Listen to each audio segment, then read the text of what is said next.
Too many windows open. Does that happen to you?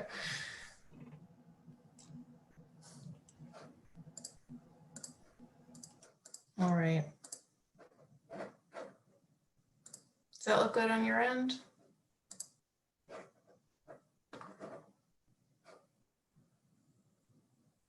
Does that look okay? Yes, that looks good. Okay. Thank you. Okay, so, all right. Hi, everybody. So it's good to see you here. Presumably you're coming because you have some kind of interest in clicker training. And because this is a nice sized group, I figured I would just, maybe some of you are calling in and won't be able to do this, but I'd be kind of interested just to see how many of you have some experience with clicker training or positive reinforcement training of any kind. And so you can just use the reactions on the bottom of your screen, maybe just put a thumbs up if you do, and then I can kind of gauge my talk a little bit based on how many of you have experience with it. If you're not able to do that, that's fine. Or maybe none of you have experience with it, in which case that's good to know. I'm not seeing any thumbs up. But you can put in the chat if I'm, oh, we got someone raising their hand. Okay, so most of you probably don't have a ton of experience with this, so that's good to know. So I can kind of go into some details with you guys, but probably a lot of you have at least heard of it, and that's maybe why you're interested and came. Today we're going to talk about just some of the principles behind this kind of training, and then also get into a little bit the mechanics of how you would actually do this, so that in theory, if you wanted to, you could go out to the barn after this talk and get started and understand what you're doing, hopefully. And so I am a veterinarian. By training, I went to Cornell, graduated in 2012, and you might kind of be wondering, well, this is a slightly odd topic for a veterinarian to be presenting on. The reason I'm interested in clicker training and why I kind of got involved in it, aside from just a general interest in equine behavior that I've had for some time, is in part due to this guy. So this is my off-the-track thoroughbred. Got him from New Vocations 2 years ago now. And he, at the time, was 14 and was gelded just about a month or two before I got him. So I'm sure most of you are horse people and can kind of, you know, there's probably a picture in your mind of some of his behaviors that he might have had, and what you're thinking is more or less accurate. So this is a lovely picture I took of him. This is slightly more maybe true to his real personality. This was one of the photos they posted on social media before I adopted him. And yes, I still adopted him, knowing all of these things. This is a more recent photo that I took about a month or so ago. So he hasn't changed too much, but so he did, you can probably conjure an image of some of the issues I might have had in training him. He was raced very successfully, earned over $500,000. And so he was on the track for a long time. And then because he was so successful and he was a stallion, he was also at stud for several years. Had no under saddle experience, was always trained with a lip chain and led everywhere with a lip chain. And so the way he was used to being interacted with and handled was not kind of how I envisioned us going forward forever, if that makes sense. So I wanted to be able to work with him and kind of figure out a new way to interact with him that was more positive for him and that he found, both of us found more rewarding. And so that's one of the reasons I kind of got interested in this on top of just my general interest in equine behavior. And maybe some of you have some slightly similar stories, and maybe I think that's part of the reason that a lot of people get involved is not always the case, but often maybe you just have some issues you're dealing with, and so you look for new solutions, right? Although you certainly don't have to have issues to get into this kind of training. So I wanted to, at the top, just go over a few common questions and misconceptions. Maybe you're already wondering some of these things, or kind of have a question on the tip of your tongue or something. So I thought I'd just touch on them briefly first. Arguably the most common question I get is, will my horse get nippy if I use treats to train him? Is clicker training only for groundwork? That's what we see a lot, right? But most people, not all, but most people would like to ride their horse, right? And so the question is, can these principles also be applied under saddle, or is this really just for groundwork? Will my horse get fat? A hint, positive reinforcement doesn't necessarily mean treats, although that is what this picture is showing. And then also, is clicker training only for dealing with problem behaviors? So is this only really useful if I have kind of what I've been describing, or you have some big issue? And just spoiler alert, these are the answers to those questions in case you have to step off early. There are very easy ways to avoid training a horse to become nippy. It's not just for groundwork. You can apply these principles under saddle. You don't have to use treats, and it definitely don't need problem behaviors to get into this kind of training. So a little spoiler there, but that's kind of what we're going to go through. What are these principles, and how do we apply them to successfully train our horses? And feel free to either raise your hand, although I think, oh, we got a chat here. I think, oh, some experience, I see. Thanks, Heather. So I think I won't maybe be able to see it, but maybe Brianna can let me know if someone raises their hand, or you can just unmute yourself if you have a question. Feel free to do so though. Okay, so this is, you know, not to scare anyone off, but in case someone's curious or just kind of wants to learn a little bit more about the background as to, you know, why does this work? How do horses learn? How does this all tie in with that? I thought I'd touch on equine learning theory a little bit, because that's kind of the basis of how this works. And this just, it's a fancy way of saying it's how horses absorb information, process it, and then retain that knowledge. That's equine learning theory kind of encompasses all of that. So you might have heard these terms, especially maybe if you took like a psychology class at any point, or you maybe just heard of them in, you know, popular news or something, or maybe an animal training experience. But I'll go over these, what do these mean, so that if you read any resources you're interested and you want to get into this a little more, and you read maybe some books or watch some videos and you see these terms, and you'll know a little bit what they're talking about. So these are both classical conditioning and operant conditioning. I'll touch on. Those are just learning processes. It's how do the horses learn, and these are two big ways that they learn. And so it's helpful to understand those, not just for positive reinforcement training, but really it helps me understand all animals much better, just understanding these two principles. So I think those are really useful to know. Classical conditioning, I'll touch on this in the next slide, but really it's just making associations between two previously unrelated events. The famous Pavlov's dog you might have heard of. I'll go into those examples, but it's just making associations essentially. And then operant conditioning is what we're talking about today mostly. That's where there's some kind of stimulus, the horse reacts, and then there's a change in behavior over time. So we take advantage of that to train horses essentially, right? This fact that we can kind of predictably shape their behavior and then either punish or reward them for certain things. We take advantage of this in training our horses. So this is mostly what we're talking about when we're talking about training. This classical conditioning kind of happens all the time, whether we mean to or not. So it's very good to keep it in mind, that's for sure. And I'll touch on that a little more. These things you might also hear if you read any resources, and I might mention them in the talk, but essentially these are just behavior modification techniques. So we want to modify, change some behavior, and these are ways that this happens essentially, whether we mean to or not. So we can do this purposefully, or sometimes it's just happening, whether we're doing it purposefully or not. So some common examples for sensitization.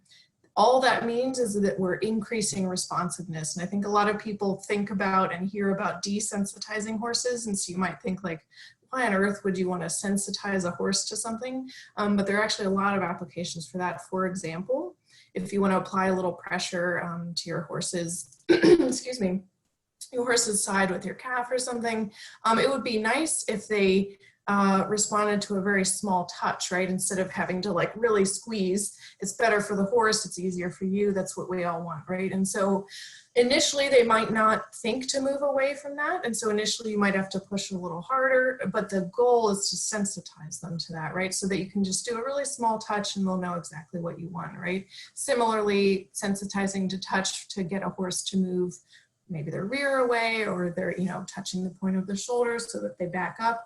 All of these things are taking advantage of the idea that we can sensitize a horse to something. We can do it inadvertently as well, but I'm kind of talking a little bit more about the stuff we do on purpose, right? So then habituation or desensitization, they are a little different, but I won't get into the semantics too much.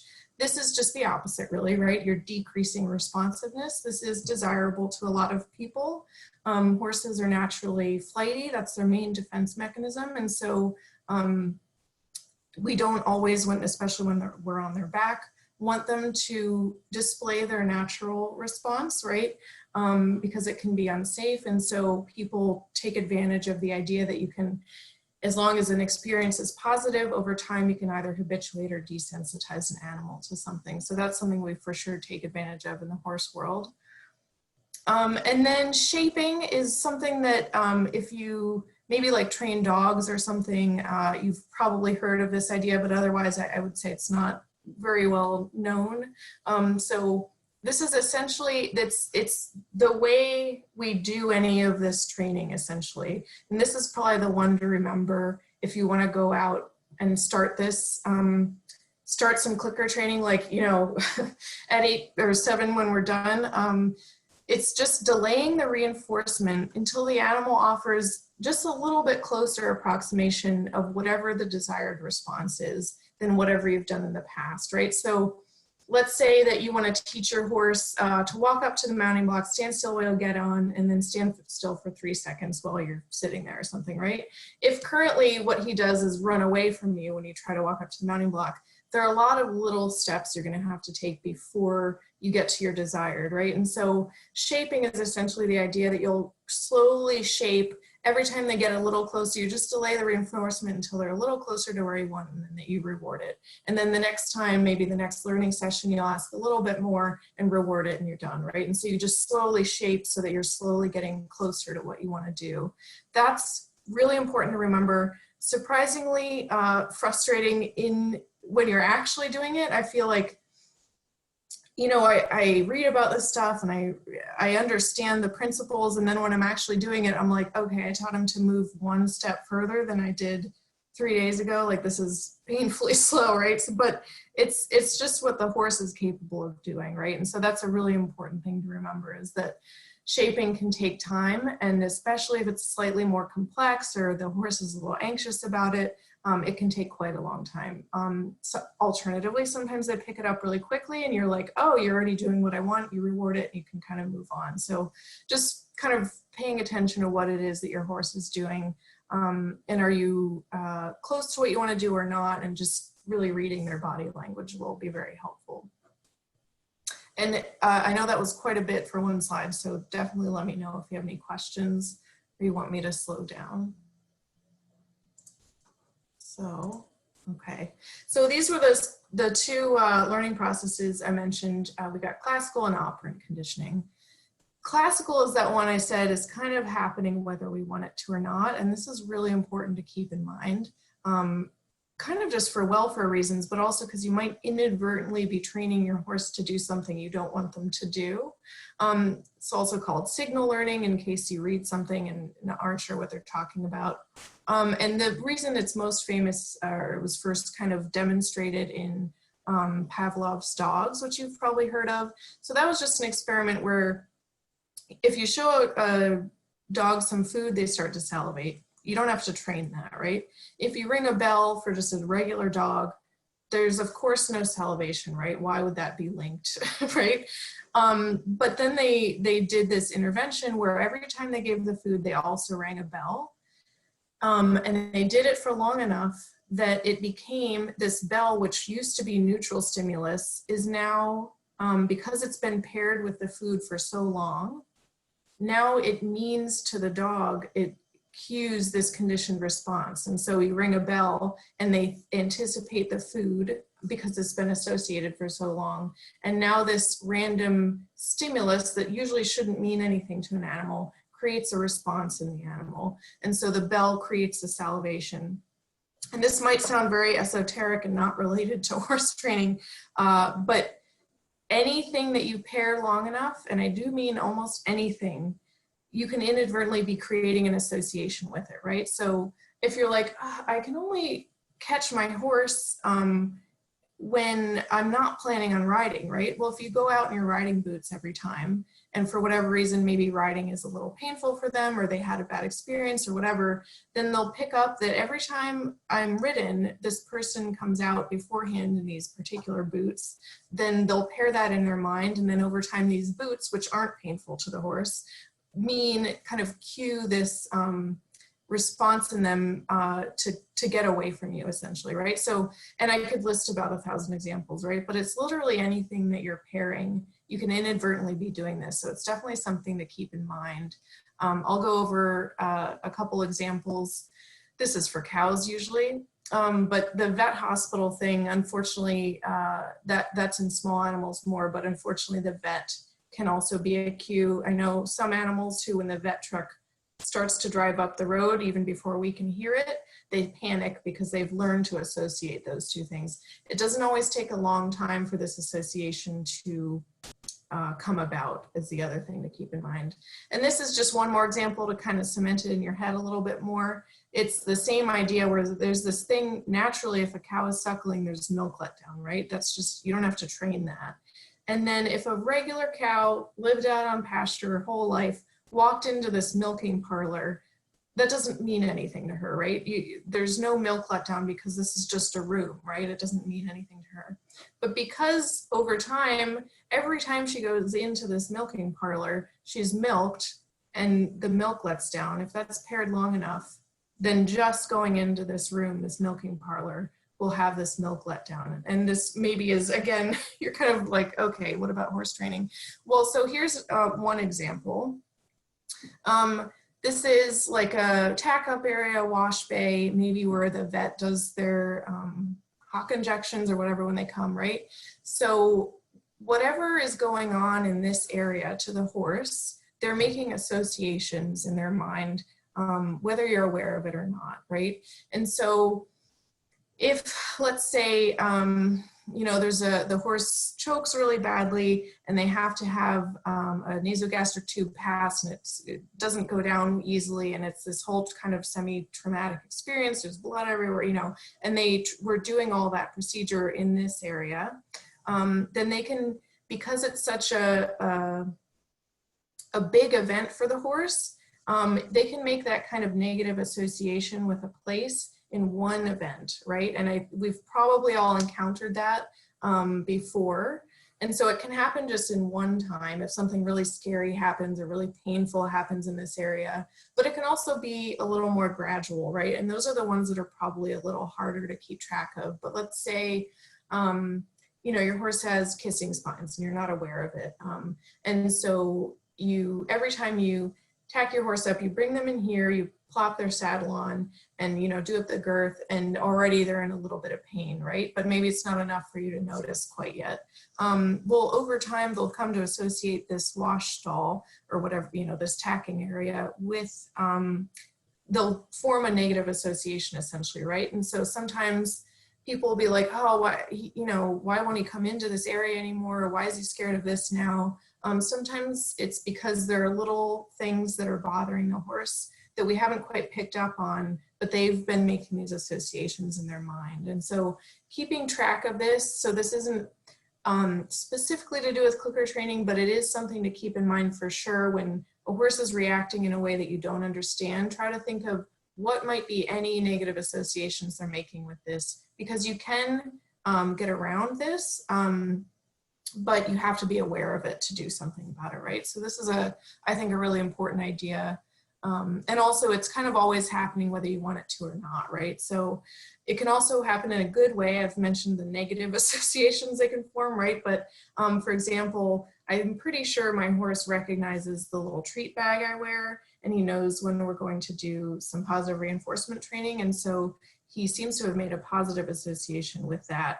So there can be visual cues or sound cues, or maybe your voice is a little different or your posture is a little different when something good is going to happen. And so they can make those associations pretty quickly too. So that's good to know as well, right? Okay, operant conditioning is the one that we're concerned mostly about today. So this is when we talk about clicker training, that falls in this category for sure. And it's for, you've probably heard all of these terms, and I'll just go over them. We're really just talking about this quadrant here, but I'm just going to touch on each of them because you might have heard of them, and it might be kind of confusing if I found it very confusing until I looked at a visual like this, because I'm a very visual learner when I initially learned about it. But so essentially, it's a lot easier than it sounds initially. Initially, it's quite confusing, I think, but if you just break it down, I think it's pretty easy to understand. The key thing that I think they did a bad job of naming this is that positive and negative in this context don't actually mean like good or bad. It just means whether you're adding something or subtracting something. So it's actually positive in the terms of like math, and then negative like you're taking something away. So I think that's what is most confusing. But really positive reinforcement just means you're adding something. And the reinforcement part means you're trying to increase some behavior. So whatever it is that they're doing, you're trying to increase it. You want more of that. And then conversely, punishment just means you're trying to decrease the behavior. Again, it's not necessarily like bad. It's more just that you're trying to decrease something. So positive punishment means you're adding something to decrease a behavior. And I'm going to go over examples if this is kind of going over your head. But if you kind of just keep in mind that each of those things means either add or subtract and increase or decrease, then you can kind of figure out which one someone's talking about. So, you know, negative punishment means you're removing something to decrease the behavior and so forth. So this is the one we're mostly interested in. Like I said, you're just adding something the horse values. We'll talk about like what, what are some things you can use to increase the occurrence of whatever this desired behavior is, right? So in a common example, let's just say a really easy one. The horse is standing quietly without being tied, and they get a food reward, right? And so you're adding something, a little food reward, and you're trying to increase this behavior of standing there quietly, right? And so that's positive reinforcement. You've added something they want to increase a desired behavior. And that's it. That's all we mean when we say positive reinforcement. So a lot of things can fall under this category as long as you're adding something and it's reinforcing to the horse. Negative reinforcement, whether you know it or not, if you've ever led a horse or almost interacted with a horse in any way, you've probably used negative reinforcement for sure. If you ride, you've used it. It's the main tool we use when we're riding. At least in traditional riding. So it's just removing, because it's negative, right? So you're taking something away, you're removing an aversive stimulus, and that just means something the horse doesn't really like, to increase the occurrence of a desired behavior. So really common example, you're applying a little bit of pressure to your horse's sides, and then he moves forward and the pressure is released, right? So you remove this aversive stimulus of the legs, and he moves forward, so it's released, right? So you want to increase this moving forward behavior, so you remove the pressure of the legs, right? And that's a really common example. So again, negative doesn't mean like bad, right? It just means that you're removing something, in this case, a little bit of leg pressure. And definitely stop me if you have questions or if I'm going too quickly for you guys. So negative punishment, you probably already figured out this means you're taking something away to decrease the behavior, right? And a lot of us use this commonly, whether we kind of think we're doing it or not, because it's almost like the default if you're ignoring a horse is, let's say a horse is kind of mugging you for treats and you just kind of withdraw from him and don't give him attention. That's negative punishment, right? Because you're removing attention or treats or whatever it is he wants to try to decrease this mugging behavior. And often this is kind of paired with this positive reinforcement, right? So let's say he's standing quietly without being tied and you give him a food reward, great. But then he does kind of like the wrong thing, an undesired behavior, and starts mugging you. Usually when you're using positive reinforcement training, the response would be to just ignore him, right? Rather than adding a punishment, usually you just remove the attention that he wants or the treats. So these often work in concert. And then, so I'll mention this, although it's in red, because it generally should not be used because it's been shown not to be very effective. Positive punishment, again, you've probably figured this out, is you're just adding something, an aversive stimulus, to decrease a behavior, right? So let's say the horse is pawing in the cross ties, we want to decrease that behavior, and so you decide to add something aversive. So let's say you shout at them, right? That you're adding an aversive stimulus, the shouting, to try to decrease this behavior. Unfortunately, the research shows, and I have read a lot of research on this, that this is just not very effective. And it's, I think we all learn to do this, right? So every barn I've been in, everyone, does this. It's just what we do when we grow up with horses. Someone's kicking the stall, we go, hey, Sally, right? It's just what we do. And it's human nature, I think, too. It's, what are we just supposed to ignore it, right? And it's, they're damaging my stall, right? Unfortunately, it's been shown not to be a good way to kind of access the horse's brains. They just don't respond very well to this kind of punishment. There are a few caveats, but in general, it's not a good way to train an animal. Instead, using these other three is usually more successful. People like to talk about but if horses are out in a field together, like one of them will try to bite the other to try to discourage something, right? There are a few important differences there. And I can get into those if people have any questions about that, but I think I'll just move on because really the talk is about positive reinforcement, right? But definitely let me know if you have questions about that. Okay, so what are we talking about? What are the principles? You want to go do this, so what are we going to do? The principles are essentially that there's some desired behavior, whatever it is you have in your mind that you want your horse to do, anything, right? A desired behavior. Let's say, just for the sake of example, that you want your horse to put his little front feet up on this box for whatever reason. It's, you do you.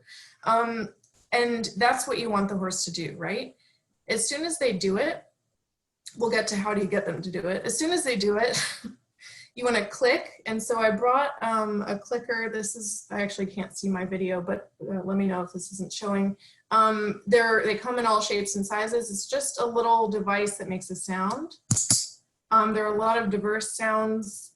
I'll get into how do you find something to make noise at in a couple slides, but you make a noise essentially. This tells the horse that what you just did, you stood on the box, that's exactly what I wanted you to do. This is the moment in time where you did the right thing. And it also says, well, I'm about to give you some food, right? Or whatever the reward is. And then you give them a treat. And if you do this enough, they learn, right? And that's it really, to be honest. I technically, I guess, could end the slide here. You're ready to go, right? So that's really all you need to understand, is that as soon as they do something you want, you can just click and give them a treat. And that will work over time. As long as you're doing that order correctly and you're doing it very quickly as soon as they do the right thing, then it'll work, right? I'll give you some more details because I think that's a little slim, right? But that's really all that this is all you're doing. So if you ever are training your horse and you get overwhelmed, you can just think of this. Well, as soon as they do what I want, I just click and treat. That's it, right? That's really the basis of what we're doing. So I'll break it down a little bit more. If you are interested and you look up some resources I have at the end of the talk, and you're kind of curious and you do some reading or watch some videos, you might run into a lot of terminology. So I thought I'd just kind of list them here and explain a few of them so that you're not overwhelmed if you end up reading a little bit more about this. A cue, that's a really common term. I guess we use that term in riding as well, right? But in this case, it just means a stimulus that elicits some behavior, right? And it can be almost anything, whether we're aware of it or not, right? Maybe it's just that we're wearing our helmet, and that can be a cue that you're about to ride, right? In this case, so it could be verbal, it could be stand, that's the cue for them to stand on it. It could be physical, maybe you do some kind of hand signal that tells them what you want. Or it could even be really basic. It could be environmental. So maybe literally just the presence of the box is the cue to stand on the box. So you bring it out and they're supposed to stand on it, right? So it can be almost anything you want it to. You can kind of get creative with this, whatever works for you in your circumstance, right? So that's all a cue means. The clicker, it's marking an event, and it's also telling them, I'm about to give you food, right? So there are a few things that you'll see in the literature if you read more about this that people kind of refer to the clicker as. So it can be a marker. So you're just marking the desired behavior as soon as it occurs. And I think some people are like, I'll get into this in a second, but I think a common question is, okay, why can't I just like give them a treat when they do what I want, right? This seems like a little overly complex, right? I have to get some plastic thing and clicking the horse for some reason. The main reason is this idea is that the horse will be confused and not necessarily learn exactly what you want if you don't tell them exactly when they do the thing you want, especially if they're offering a variety of behaviors. It can be confusing to them, like, why was I rewarded, right? So for a common example, if you're still not quite getting what I'm saying, is let's say you're trying to teach a horse to pick up its back foot or its back leg. As soon as it does whatever you want it to, right? Maybe hold it up for 2 seconds or whatever you're working towards, or shaping, right? As soon as it does that, you can click, but then you have to put the leg down and walk forward and give it a treat, right? And so if you didn't click, they would kind of be confused as to what exactly it was that you were rewarding. You can get around this a little bit if you have a helper. You can give the cue yourself and then the helper can feed them. That can help a little bit, but it's very handy usually to have a clicker. It simplifies it a lot for the horse so they know exactly what you're marking. Some people call it a bridging stimulus. It's a similar idea. It's just essentially whatever the response was, and then that primary reinforcer, in this case probably a treat or something, it's bridging that gap essentially. And so it's a very similar idea to the marker, but you just might see that word if you read about this anymore. Same with conditioned reinforcer. This is kind of like that thing, it's saying food is coming, right? So initially the sound doesn't mean anything to a horse that hasn't been trained with this, right? But over time they'll associate it and they'll know, oh, that sound means I'm about to get a treat. So it's kind of like a language you develop with your horse. You're both learning a new language together, and over time this will mean to the horse, that was the right thing. And it'll also mean I'm about to give you food or a reward or whatever, right? So you just might see those words if you read more about this, but you can just call it a clicker. And then the reinforcer, that's really just, it's something that's good to the horse, right? So it's a reward or something that happens, maybe a wither scratch or something. It immediately follows a behavior to kind of maintain that behavior or increase it, right? We want to increase the behavior usually. And also it's increasing the likelihood that it'll occur in the future. So essentially they're saying the horse is learning, right? So they're learning to figure out what it is that you want because you clicked, and then reinforce that. And they're like, oh, okay, cool. Now I know that that's what she wanted, right? So does anyone have any questions so far? Maybe I should slow down a little. Looks like Jean has her hand raised, but maybe that's from before. I don't have anybody in the chat box, but Jean, if you want, you can unmute yourself if you do have a question.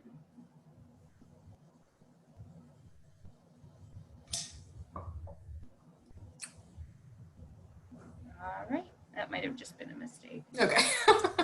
I will forge ahead then, but do feel free to stop me. Okay, so this is, I know that first part was probably slightly painful with all these terms and stuff. That was the end of the learning theory stuff. And now I'm just going to talk a little bit about, okay, maybe you've convinced me, I'm going to try it, right? So you're getting started, you have to pick a sound to make. I've been talking about clickers, and you're probably like, well, isn't it a clicker? Isn't that what I'm going to do? You certainly can use a clicker. There are some pros and cons. First of all, you might not have one, right? So the pros to using it are that it's a very unique sound. The horse won't accidentally hear it some other time and then be confused because doesn't that mean I just did something right and the food is coming right? So you're pretty sure that this sound is only used when they're being trained, and so that's a big pro. It's also very consistent. It's not like our voices, which can kind of change, or maybe we said something a little different, right? It makes the same sound every time because it's like a little mechanical sound. So that makes the learning a lot easier, more simple for the horse. Some cons, you have to hold it, and yeah, sometimes they come on a little key ring like this, or sometimes you can just clip it to your little treat bag or whatever. But it's like another thing, right, to have to hold, and especially when you're learning, that can seem a little cumbersome. You might also just not always have it on hand. Oh, I forgot to grab it. Great, now I can't train, right? So those are definitely some cons, but I'd say when you're starting out, the pros are worth it because you're both learning kind of, right? Your horse isn't quite sure what you mean yet. And so if you choose some kind of voice command, it can be a little more confusing for both of you. I'd say it's worth trying it first with a clicker. Over time, you can try to switch to a verbal cue, and that's fine. You could make a sound yourself, a verbal cue. You do have to pick a unique sound. So as horse riders or horse people, we make a lot of other sounds to our horses, right? So we do the clicking and the clucking and the kissing, and we make all these other sounds, so you can't use any of those. It does have to be unique, otherwise the horse will get very confused. Some people use a like SK sound, but it just kind of depends on what works for you, what your horse seems to understand. It is a little easier to start with the clicker because it's very consistent and clear. But over time, you can certainly switch to a sound you make yourself as long as it's unique. And then it does have to be easily audible. You can't be like whispering good boy to yourself, right? It has to be relatively short, and it has to be very consistent. So do put some thought into what you pick if you go with a verbal cue. Okay, so you've picked a sound, probably a clicker for argument's sake, right? Now you have to choose a reward of some kind, and this can vary quite a bit. It'll depend a lot on your horse. So all horses are different, as we know, right? So the value will will change a lot depending on the individual horse. You have to consider, what is this individual horse value, because that's what will be reinforcing to the horse. It's what will increase the likelihood they'll do this behavior again, right? If you offer it something it hates, it's just not going to work, right? By definition, you're not using positive reinforcement then, right? So of course it varies by horse. Sometimes it might be appropriate to use really high value rewards, something they love, like, whatever, a piece of apple or something, for some training situations, especially if you're trying to get the horse to do something it wouldn't maybe normally offer, or it might only briefly offer. So you want to make sure it really gets that that's what I wanted. What you just did is what I wanted.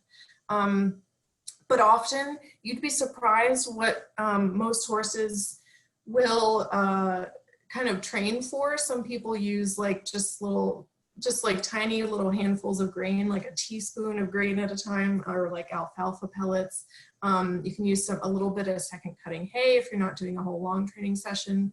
And especially for younger animals, so like yearlings, definitely foals, wither scratches are very reinforcing. You might know, I'm sure you have all seen cute horses doing this to each other. And when humans do it, especially for younger horses, they find it very rewarding. And you can use that as its own reward as long as the horse finds it rewarding, right? If your horse in particular doesn't like this and doesn't seem to ever display any indication that they like this, then it wouldn't be a great choice. But if it is, you'd be surprised the amount of stuff you can get done with a foal just by rewarding it with wither scratches. So just figuring out what your horse likes, what will be reinforcing for it, is really helpful. And for sure, of course, to consider your horse's health. So maybe they have some dental problems. You want to consider that for sure. If their body condition score is a little questionable, you want to definitely use low calorie treats and not use too many. If you're on the fence about if this is a good idea or what kind of rewards should I use, you should definitely talk to your vet. But in general, most healthy horses, will do a lot of this without needing like big chunks of carrot or anything like that. You can use relatively low value rewards usually for most of this stuff. Okay, so you've picked a sound, you've picked a reward that you think will be reinforcing to your horse. And now you just have to kind of figure out how to physically do it, right? So how do I like hold all this stuff? Where do I stand? What's happening, right? So that's, I would just kind of get your mind straight and like get your stuff on and figure that out first, because I think it seems pretty easy, and then you're standing there and you're like, wait, I'm about to feed him the lead rope or whatever, right? You can get a little confused, or the clicker or something. So you want to hold the lead rope. You have to have the clicker as well. You need a treat hand, and in general, it's a lot easier. You can just use a pocket or something, but it's nice if you have some kind of little hip pouch or something for treats. That can help a lot. And then just figuring out which hand is going to be the treat hand, because I probably have to have the clicker and the lead rope in the other hand, and just kind of getting this all straight. But within a couple minutes, you'll both get it pretty quickly. This thing, this is an option. Priming the clicker is something you might hear if you like read a little more about this or something. I would say it's optional, but it's a pretty good idea. I would start this way. So this just means remember, this is an unconditioned response when you start, right? If you click it, that doesn't mean anything yet to the horse, right? They're just like, what was that, right? And so if you, a few times you click it and then give them a treat, and then click it and give them a treat, and click it and give them a treat, this is all very exciting for them. And so they'll usually pretty quickly learn that the clicker means I'm about to get a treat, right? And of course, make sure they're not doing some crazy behavior that you don't want. Do it for the first time when they're calm and behaving how you'd like. But I'd say that's a good idea. You'd be surprised how quickly they're like anticipating the treat, and as soon as you click it, they're like, oh, okay. And so I would recommend that, just so they get what you're doing with the clicker. That's pretty fast though, so you could do that in the first sitting and then start training whatever you want. I would highly recommend that the first thing you clicker train your horse with is treat manners. So this gets to that common question, well, won't my horse get nippy if I try to clicker train him? That's a possibility if you don't do it right. And so I'd say that's why I highly recommend that the first thing you do is teach treat manners. And it's also a way to kind of introduce both of you to what is clicker training and what does this all mean. So it's a 2-in-1. So this is how you do it, pretty easy.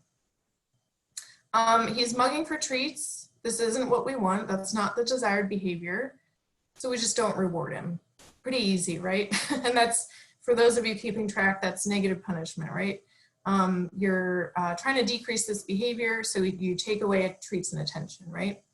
But then as soon as he puts his head forward like this, that's exactly what you want. And so you click and treat. This is the desired behavior. You click and give him a treat. And this picture right here is very important. Notice what she's doing with her body. It doesn't matter which side the treat thing is on. That's up to your discretion. Here it's on the outside, here it's on the inside. It's whatever works for you. But notice that she is reaching out and extending her arms so that his head is staying forward while he's getting the treat. If she instead were in this position while he's like this, even if he puts his head forward and you click and then he swings his head back, that's why you have to be really quick about this, because if he swings his head back and you feed him the treat, like basically against your body, you're training him that you're like doing that is what you want, and that him swinging around and kind of maybe even eventually scaling up to biting or something, that's how we get treats, right? And so it's very important that you do what she's doing. Extend your arms so that they can maintain whatever position it is that you want them to be in. A common problem, I've taught some of my students to do this, a common problem when you're first learning is that they do it, you click, and then they swing their head back and they're like, oh no, do I give them a treat? And so you'll do it a couple times, don't worry, you're not gonna break their brain or anything, but usually that's why when you're just first starting out, it's a good idea to click and immediately extend your hand with a treat. So that's just something to keep in mind, is definitely keep the head forward here. And my horse is funny. He's funny in a lot of ways, but he now, if I stand in a certain way next to his shoulder, he'll swing his head forward and kind of like look at me out of the side of his eye, like, are you going to give me a treat? And so this is something, you'd be surprised how quickly they learn this, that if you stand next to their shoulder, you want their head to be forward. And that's something that's really easy to teach them. And I would definitely recommend you do that as the first thing you train them to do, so that every subsequent training you do is safe and that they're not, looking to you directly for treats. And this is, in summary, essentially, of this slide, you're just clicking for whatever you want, whatever the desired behavior is, and you just ignore whatever they do that's not what you want. And that's it, really. That's how you clicker train, right? And then I think I just have a few. These are some common applications of clicker training. If you're kind of thinking like, well, okay, I guess I can teach them not to like mug me for treats, but like, what else might I do with this? Here's some common applications. You probably may, oh, sorry, go ahead. No, we do have a question. I think Sorry. I was gonna wait, but I think it might be good to have now. When you said stimulus reaction behavior, is that reacting to the horse, the clicker, or us stimulating the horse, getting them to stand? Okay, when you said stimulus reaction behavior, oh, like a few slides ago. So, yeah, that's a good question, and I think it can lead to some confusion. There's something called, and if you train dogs, you might have heard of this, called luring. When you, it's like you can almost lead them with the treat to get them to do what you want. The problem with training that way is that then it has to be part of the cue almost. And so if you're saying sit, but you're doing it by like holding the treat above their head, then every time you want them to sit, you have to hold the treat above their head, right? And so I think that's what you're asking. Is that reacting to the horse or us stimulating the horse?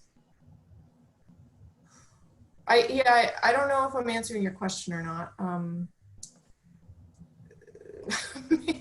So, but I guess as soon as the horse does whatever the behavior you want, you click it and then reward. And so I feel like I haven't answered your question, but definitely feel free to unmute yourself if you want to ask your question again, or maybe Brianne understands the question better than I do and can explain it. No, I think it might have it might have been connected with something you had said earlier. Okay. And now out of context, I'm not sure what the question is.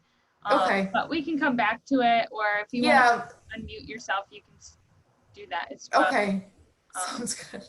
Yeah, and for sure, if I haven't cleared something up by the end, we can definitely go over some stuff in more detail for sure.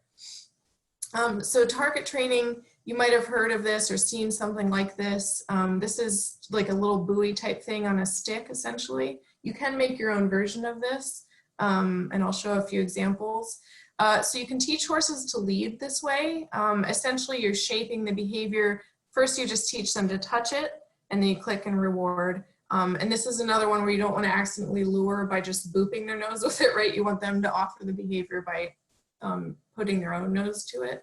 But as soon as they do, you can click and treat, and then slowly you can move it a little further away. So they have to walk forward to touch it, and a little further away, they have to walk a little further, right? And you slowly shape it to the point where you can lead them this way.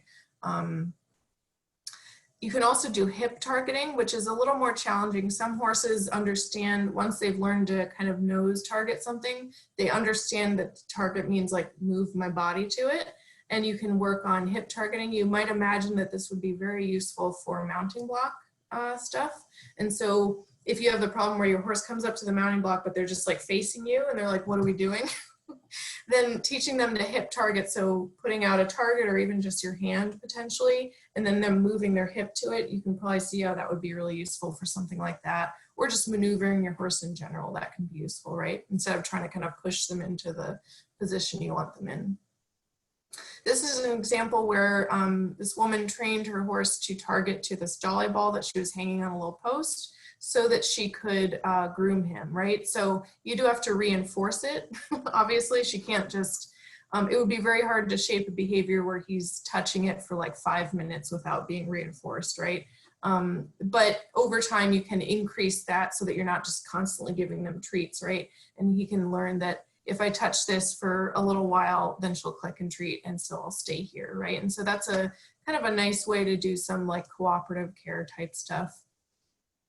This is a cool study. Well, this wasn't the study, but this is based on an interesting study. Horses can differentiate colors, sizes, shapes. It depends a little bit, not all the same as us, right? But there are certain things they can differentiate. So you can teach them in some ways to kind of tell you what they're thinking. There was a cool study, I can't remember, oh yeah, this is the study. They taught the horses to tell the, and it did take quite a bit of training. This is not a starter's pack type skill, but it took a lot of training, but they taught the horses to tell them by targeting one of the signs they put up, whether they wanted their blanket on or off, or just to keep whatever their current status was. And this was pretty cool. It's one of my favorite studies because that's like a classic management problem we have, right? Is like, well, is the horse cold right now, or is it getting a little warm, or, you know, or like feeling his ears and seeing if he's sweaty, right? But it's one of those ones where it's hard to know. So it was pretty cool that they were able to successfully teach these horses to tell us essentially what their wishes were. So that's a pretty cool study. Again, I wouldn't recommend that for starters, but it's cool to think about all the possibilities of things you can do, right? So that's some target training. A common application for target training is trailer loading. Very common problem behavior, right? But even if it's not a problem behavior, it's something you want your horse to be able to safely do. And so if you've taught them target training on the ground and they totally understand what it is, it can be really successful in teaching them how to load, because then everything's a little less scary, right? They know they're just following instructions, and that they'll get a treat as soon as they target whatever it is. So this can make it a lot faster and a lot less stressful for the horse if you use this approach for target training, for trailer loading. You do want to make sure that whatever you're using isn't something the horse is afraid of, right? So you can kind of repurpose lunge whips and crops and stuff, put little pool noodles on the end, all kinds of stuff, but do make sure it's not something your horse has had a bad previous experience with. So if they're really scared of riding crops or whatever, then maybe pick something else, right? But these are cool ideas for making homemade ones, assuming your horse isn't scared of them. I also had to point out this woman, she has a website and some YouTube videos called under the name The Willing Equine. I had to point out this genius idea. She zip tied, I believe, a clicker to the handle of the crop here. And so I thought that was genius, because then you don't have to hold a bunch of stuff. It's just part of your target. And so lots of cool ideas online. If you start searching stuff, you'll find a lot of cool ideas and training ideas and stuff. Let's see, what time is it? We got a little bit of time. This is a really short clip. I'll just play from, let's see, 6:18. So this is an example. She clicked. Now she's gonna give him a treat in there. So she'll hold it up again. This is a way to do something called protected contact. So she ignores when he's by, and then she clicks, and then throws a treat in there. And the reason this is useful, she's using two ideas. She's using two ideas here. She's using protected contact, so she's on the other side of the fence. So this could be a good idea if you have a horse you're a little wary about just like walking into an open arena, even if you have a lead on, with a bag of treats on your hip. This would be a good point to start. You can do this over a fence pretty safely. And then the other concept she was using there is that, let's say for whatever reason, maybe the horse has a history of not having been given treats the right way or something, and you don't really want to hand feed them, you can do what she did and just throw the treat in a little bucket on the ground, right? As long as it's getting the treat, then it's all the same to the horse, right? And so she was using protected contact and no hand feeding in that video. So if you're worried about either of those things, you can try that approach. She put a little buoy on a rope and hung it there and did a similar thing to like what the lady with the jolly ball was doing. So he's targeting there, so she can zoom him, and then she'll groom him. I've been on Zoom too much. And then, reward him intermittently for having been targeting. Similarly, he's standing on this little piece of material here, whatever it is.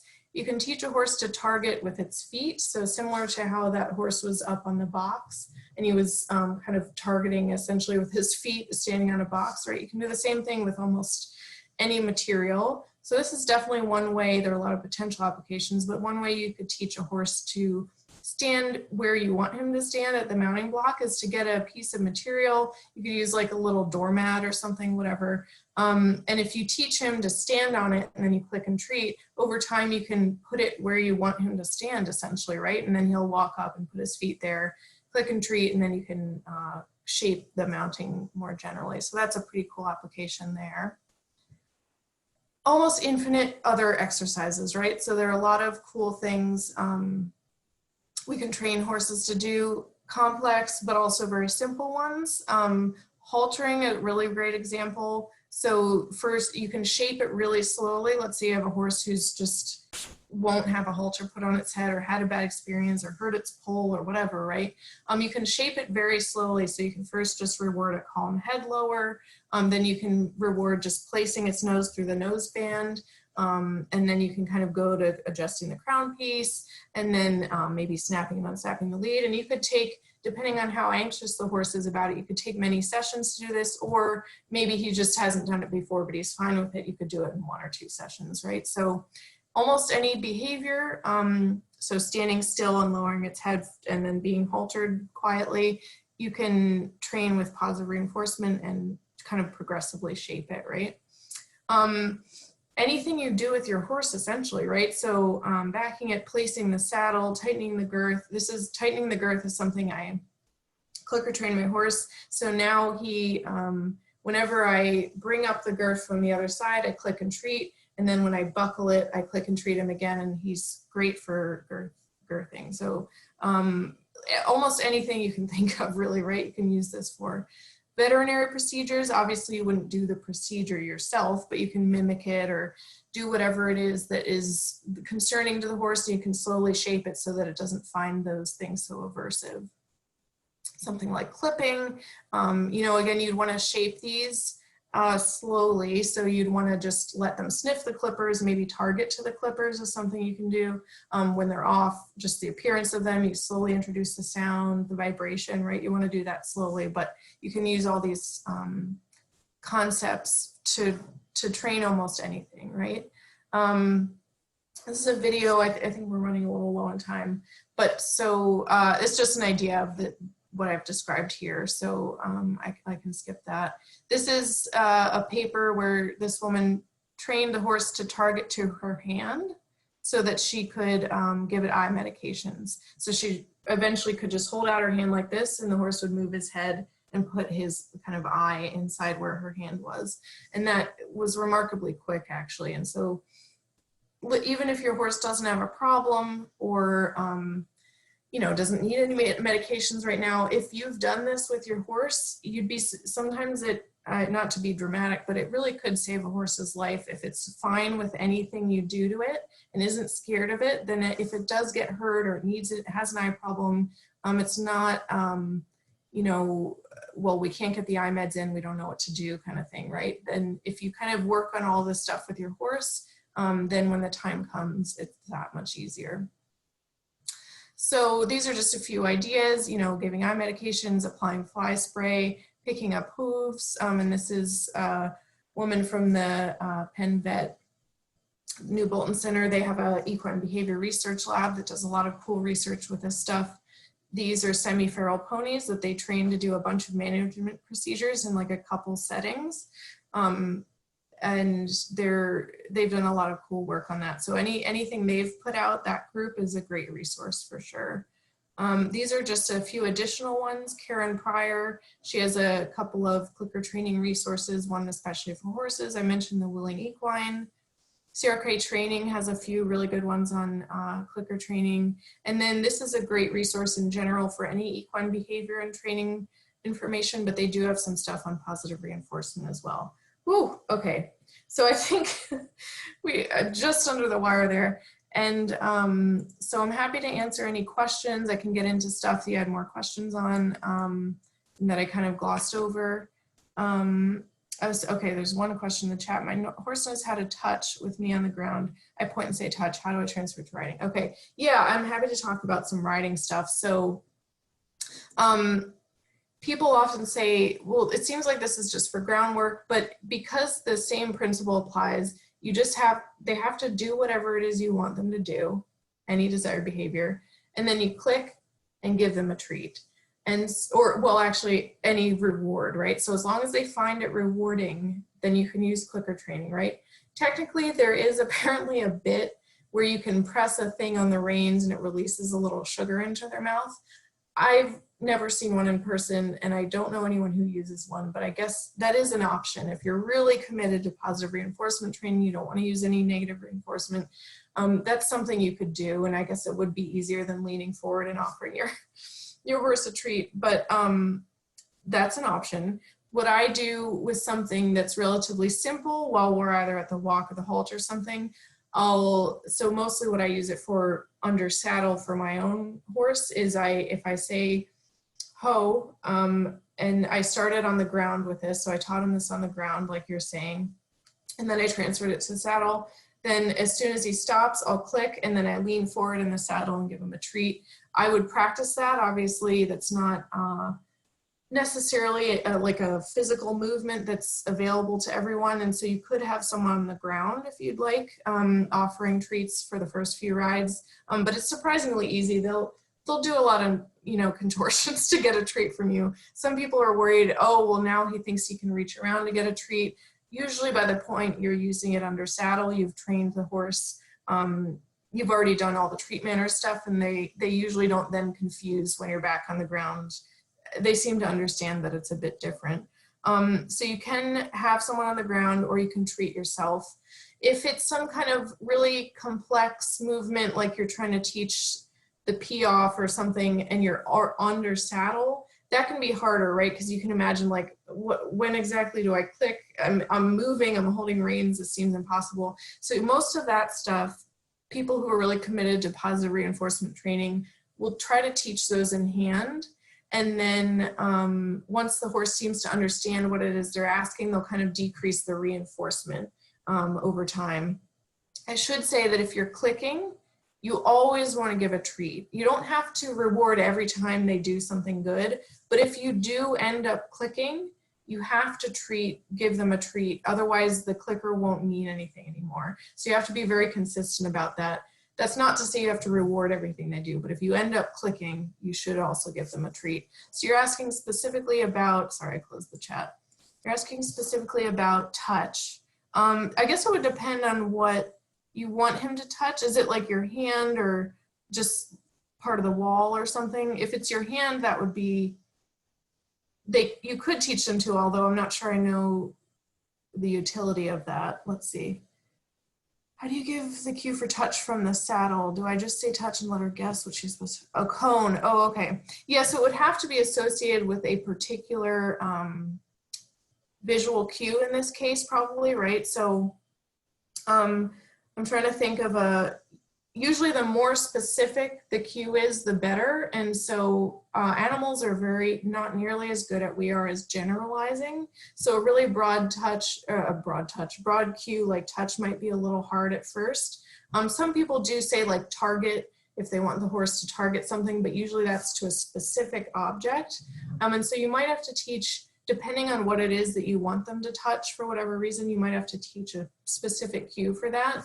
And then depending on if it's something you always want them to touch, if you put it out, regardless of whether you've asked them to, you could just teach them that if you bring out this orange cone, they're supposed to touch it with their nose. And so that's an option. Essentially, if your question is just if I'm sitting on her back, how do I give her a treat? Then I guess I would say you can just lean forward in your saddle if that's your question. That's what I do anyways. I thought I had a picture. I must have taken it out of someone doing that. Let's see, do you click and reward forever? Yeah, good question. So if you click, you always want to reward, but you can really spread out how often you have to do that, right? Some of these things, once they've learned them, the click and treat was more a way of getting them to understand, like, what are you even asking when you say that, right? So sometimes it's almost just like a language, right? So now if I stand next to my horse at his shoulder in a particular way, he knows that I want him to put his head forward. And it's not like he'll unlearn that really quickly if I stop rewarding him for that behavior, right? That being said, if you notice that you're giving a cue, maybe it's just a common one like ho or halt, right? And they're kind of they're not really listening to it as well, or whatever the cue you want them to listen to, it doesn't seem to be sticking, or it doesn't seem to mean anything anymore, then I would say you've kind of increased that space a little too much for how often you click and treat. And so if they don't seem to get the cue anymore, it seems to have kind of like not mean anything anymore, then I would kind of reinforce that a little bit more often. But if you don't want to feel like you're stuck in this, like I'm carrying a treat bag for the rest of my life, right? But it's more like you want to work towards something and then they'll learn it. And then you can kind of slowly decrease how often you have to reward it. And then if it seems like they're kind of forgetting what that cue means, or they're just not willing to do it anymore, then you can kind of bring it back a little bit and kind of remind them. Okay, so that seems like that was clear. Another cool one I taught my horse that we're still working on, I guess I wouldn't say he's 100% at it yet, but is I'll say mount up and I'll stand somewhere and put my arm out, and he's supposed to walk up and put his kind of girth right at my chest. And so that's been useful. When it goes well, it's really useful. Sometimes he gets excited and offers it when I haven't asked, which is a problem you might run into. And in general, if they do something you haven't asked for, you just don't have to reward them, right? And then they'll learn, oh, it's only when they offer that cue that I'm supposed to do that. So yeah, lots of cool potential uses for this. I'm happy to ask. I'm not sure if I ever actually answered that question appropriately regarding the stimulus thing, but feel free to let me know if you have any more questions about that. And thank you guys for coming. All right, do we have any other questions? And in our email that I send out next week, I'm sending out a follow-up email with resources from all of our classes for the last 6 weeks. I will be including the resources that you put up here, Lindsay, and if there's anything else that you think of before then, you can send them to me and I can attach them. Okay. Otherwise, if we don't have any other questions, thank you so much for joining us tonight. I know you've had a lot of Zoom stuff going on today. So we all have, right? Yeah. Yeah, that's true. And we can conclude the class. Have a good Thanks, guys. night, everyone. Great questions. Thank you. Bye, guys.